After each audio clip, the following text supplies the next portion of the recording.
नमस्कार. आकाशवाणी औरंगाबाद केंद्राच्या दुपारच्या 1च्या बातमीपत्रात मी शुभांगी बिंदू आपलं स्वागत करते. मतदानानंतर मतदारांना पडताळणी पावती देणाऱ्या व्हीव्हीपॅट यंत्रांच्या खरेदीला केंद्रीय मंत्रिमंडळानं मान्यता दिली आहे. निवडणूक आयोगानं मंत्रिमंडळाकडे अशा यंत्रांच्या खरेदीचा प्रस्ताव दिला होता. सध्या वापरात असलेल्या इलेक्ट्रॉनिक मतदान यंत्रात मतदारांना मतपडताळणीची अशी व्यवस्था नसल्यानं इलेक्ट्रॉनिक मतदान यंत्रात फेरफार केला जात असल्याचा आरोप काही राजकीय पक्षांकडून केला जात आहे. परभणी, लातूर आणि चंद्रपूरच्या महानगरपालिका निवडणुकीसाठीचं मतदान आज सकाळी 7:30 वाजल्यापासून सुरू झालं. सकाळी 11:30 वाजेपर्यंत परभणीमध्ये सरासरी 25.80% तर लातूरमध्येही सरासरी 25 ते 30% मतदान झाल्याचं आमच्या वार्ताहरांनी कळवलं आहे. विवादित बाबरी मशीद विध्वंस प्रकरणी भारतीय जनता पक्षाच्या 14 नेत्यांवर आपराधिक षडयंत्र रचल्याचा आरोप ठेवावा ही मागणी करणारी केंद्रीय अन्वेषण विभागाची याचिका सर्वोच्च न्यायालयानं आज मंजूर केली. या निर्णयामुळे लालकृष्ण अडवाणी, उमा भारती आणि अन्य 12 भाजप नेत्यांवर आता षडयंत्र रचल्याच्या आरोपावरून खटला चालेल. या संदर्भातले दोन्ही खटले लखनौमध्ये एकत्रितपणे चालवावेत आणि 2 वर्षांमध्ये सुनावणी पूर्ण करावी असेही आदेश न्यायालयानं दिले आहेत. मात्र कल्याणसिंह सध्या राजस्थानचे राज्यपाल आहेत. ते राज्यपाल पदावर असेपर्यंत त्यांच्या विरोधात या संदर्भातला खटला सुरू करू नये असंही सर्वोच्च न्यायालयानं म्हटलं आहे. श्रीराम मंदिर निर्माण मुस्लिम कारसेवक मंच या संघटनेनं उद्या लखनौपासून अयोध्येपर्यंत कारसेवक यात्रेचं आयोजन केलं आहे.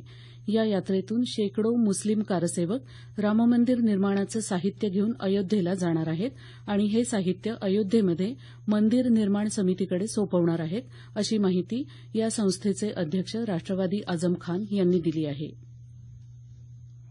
मद्य व्यावसायिक विजय माल्याला भारतात आणण्याचे सर्व ते प्रयत्न सरकार करत आहे, असं केंद्रीय मंत्री एम व्यंकय्या नायडू यांनी आज म्हटलं. मल्ल्यावर भारतात अनेक प्रकरणं दाखल असल्यानं त्याचं प्रत्यार्पण करण्यात यावं यासाठी सरकार ब्रिटिश सरकारशी बोलणी करत असून ब्रिटिश सरकारचा सकारात्मक प्रतिसाद मिळेल असंही नायडू यांनी म्हटलं आहे. अमेरिकेच्या H-1B प्रकारच्या व्हिसाचे नियम अधिक कडक करणाऱ्या कार्यादेशावर अमेरिकेचे राष्ट्रपती डोनाल्ड ट्रम्प यांनी स्वाक्षरी केली. तंत्रज्ञान कंपन्यांनी परदेशातून तुलनेनं कमी वेतनावर अतिकुशल कर्मचारी आणल्यानं अमेरिकन नागरिकांच्या या क्षेत्रातल्या नोकरीच्या संधी कमी होतात. या वस्तुस्थितीमुळे ट्रम्प यांनी हा आदेश जारी केला आहे. या निर्णयामुळे भारतीय माहिती तंत्रज्ञान कंपन्या आणि व्यावसायिकांवर परिणाम होण्याची शक्यता असल्याचं याबाबतच्या वृत्तात म्हटलं आहे. दरम्यान ऑस्ट्रेलियानंही आपल्या व्हिसा धोरणामध्ये बदल केला असून त्याचाही परिणाम भारतीयांवर होईल अशी शक्यता आहे. ऑल इंडिया अण्णा द्रमुक या तमिळनाडूच्या सत्तारूढ पक्षानं व्ही.के. शशिकला यांना पक्षापासून दूर ठेवण्याचा निर्णय घेतला आहे. काल चेन्नईमध्ये झालेल्या 2 बैठकींनंतर पक्षाच्या एका गटानं टीटीव्ही दिनाकरन आणि त्यांच्या गटाला पक्षाच्या तसंच सरकारच्या कामकाजातून दूर करण्याचा निर्णय घेतला. या निर्णयानंतर पक्षाच्या 2 गटांचा विलय शक्य असल्याचं माजी मुख्यमंत्री पन्नीरसेल्वम यांनी म्हटलं आहे. दरम्यान दिनाकरन यांनी आज चेन्नईत पक्षाच्या आमदारांची बैठक बोलावली आहे.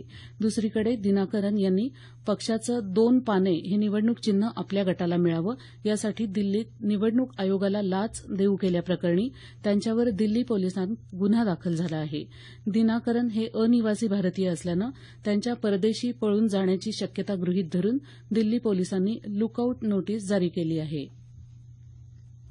शालांत परीक्षेनंतरची शिष्यवृत्ती विद्यार्थ्यांना मिळण्यास फार विलंब लागत असल्याचं निदर्शनाला आल्यामुळे या संदर्भात एक संनियंत्रण समिती स्थापन करण्यात येणार असल्याची माहिती सामाजिक न्यायमंत्री राजकुमार बडोले यांनी दिली आहे.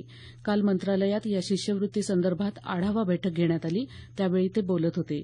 ही शिष्यवृत्ती मिळवणाऱ्या विद्यार्थ्यांची संख्या फार मोठी असल्याचं सांगत संनियंत्रण समिती वाटपाच्या प्रक्रियेत सोपेपणा आणेल असं बडोले यांनी नमूद केलं. याबरोबरच हे बातमीपत्र संपलं.